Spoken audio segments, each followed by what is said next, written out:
Hey, this is the DIY Magician, and I'm back with another how to create upcycled puppets, or how to take something and turn it into a puppet, or how to make a Scooby-Doo puppet from a Scooby-Doo stuffed animal. That's right, this is not a mechanical toy.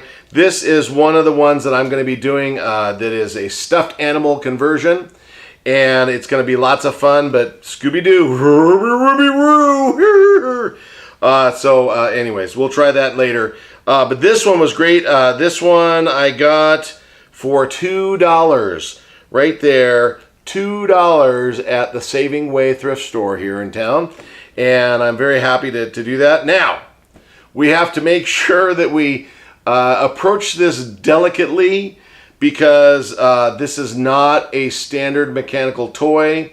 So I think it would be wise to come in from the back, right there on the back. That way, yeah, that way it's just going to work out a little bit better. So here's what we're going to do. We're going to start off with the old safety slash reading glasses there. And I wish I could find my other pair of scissors. This will have to do. I've been missing those other ones here. Oh well.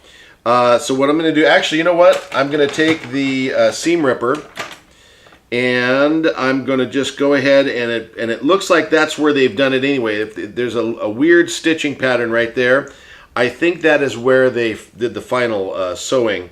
So I'm going to keep it between the neck stitching and this spot right here. I'm going to try and get in this one little spot right there, and hopefully the other two spots will keep it from ripping any further. Okay, so here we go.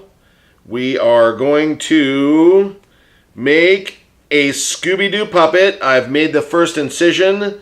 I think I'm going to be able to just, I think I will need the seam ripper the rest of the way. But this incision is going well. There we go. I think I will go and transfer to the scissors. Okay. Just like that. I've got to be very careful because it's been a while to find this little guy. I was very happy to see it. And I was very happy that it was only $2. That was awesome. So let me get right down. Okay, I'm going to get right below it. There we go. Okay, so that's that. And we're going to, there we go. There's a little bit more there. I don't want to tear it too much. I'm kind of crisscrossing a little bit there. That's okay. Oh, I think I did find the, oh, yeah, that's where they finally did the final stitching there. Because you can see this white stitching right there. So I think if I do it right, there it is. Okay, so that should do it right there. That should be enough room to get my hand in there. If not, I can do a little more trimming, which I'm going to have to do anyway right here.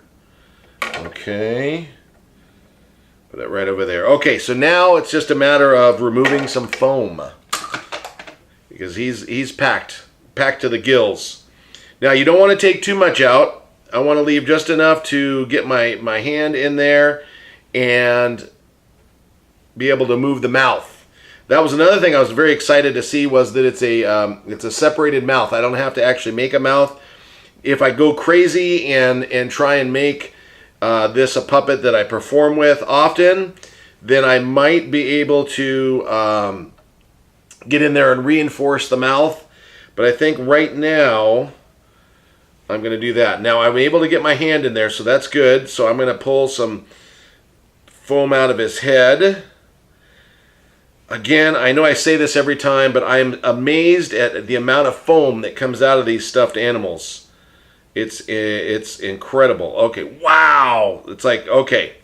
So now we've got enough room for me to get my hand inside without losing the integrity of the animal. Okay.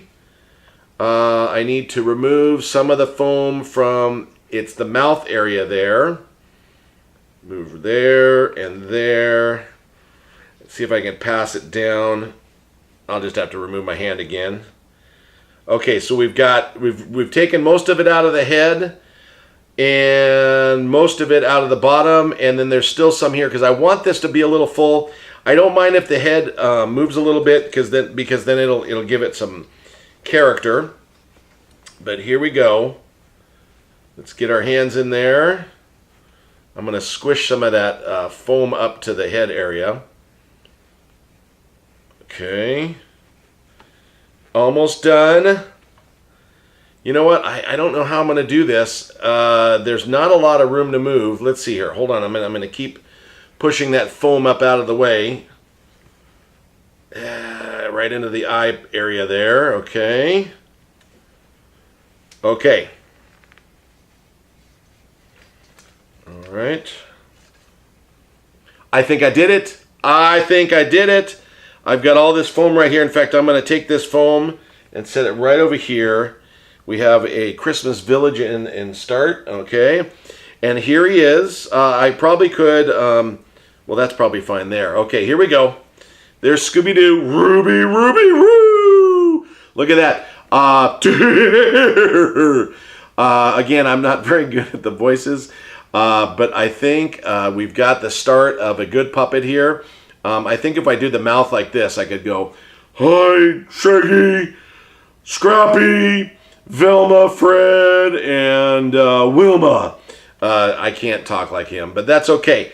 But there he is. There he is. Scooby-Doo. He can turn and look at me and go, Ruby, Ruby, Woo! And all that fun stuff. But there he is. I took a Scooby-Doo stuffed animal. Again, I made an incision on the back. I removed a whole bunch of foam right here. I was able to keep the head filled with foam.